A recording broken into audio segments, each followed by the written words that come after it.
For years, I kept being dropped on my weekend rides until I discovered these simple solutions. So welcome back to the channel. If you're new here, my name is Neil, cycling coach and health consultant. And if you're a returning viewer, then welcome back to the channel. So if you're like me, you might have been a weekend warrior for many, many years. So I used to go out for weekend rides on my own as a solo rider and get the miles in and do all my training generally on my own. But it wasn't until I moved to London and joined my first cycling club that I had the biggest rude awakening possible. So the weekend rides were a lot faster, a lot more intense than I'd ever experienced before.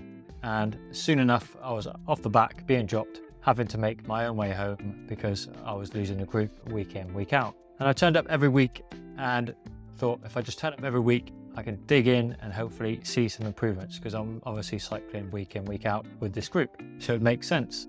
However, everyone was just getting stronger and I was just getting left at the back, struggling to keep up week in, week out. And it wasn't until I started speaking to all the guys and the girls in the cycling club and understanding that they were actually riding more in the week than I was.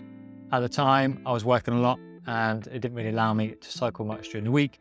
So I was a weekend warrior. I was saving all my time and energy to be able to get one big ride in, maybe 60, 70 miles every weekend, and expecting that to magically make me fitter. I changed a few things based on everything that I spoke to all the guys in the club, and just added in 2 simple solutions, which hopefully might help you to get faster and not get dropped at the weekend on your weekend group rides.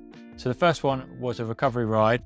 Did that on a Monday, and that was like an easy spin just to remove some of the lactic acid that I built up from a hard weekend ride on the Saturday. And then normally around a Wednesday, I'll do a hard threshold session. So this will be working in your zone 4, working intensities around 5-minute, 10-minute intervals, pushing a bigger gear really close to my F2P in order to get used to pushing a bigger gear for longer. And these week workouts vary, but generally last about an hour as well. So that's another 2 hours of cycling in the week. And this consistent habit over time allowed me to get stronger and not get dropped on my weekend rides.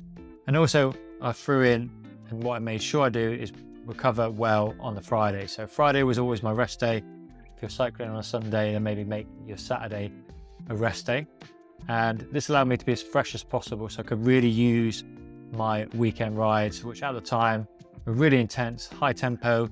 So they kind of allowed me to use that ride as like a tempo threshold session as well. So getting in a good tempo ride at the weekends and getting in the threshold session in the week, and the recovery just allowed me to increase the amount of time on the bike, increase my mileage, get more comfortable, and slowly see those improvements in my fitness. So if you're like me and you were a weekend rider, or you are a weekend rider and you are looking for more tips to try and improve your weekend rides, then try and add in at least 2 hours of riding per week, just to slowly get used to your body cycling more often and obviously at higher intensities, so that can transfer into improving yourself as a cyclist at the weekends.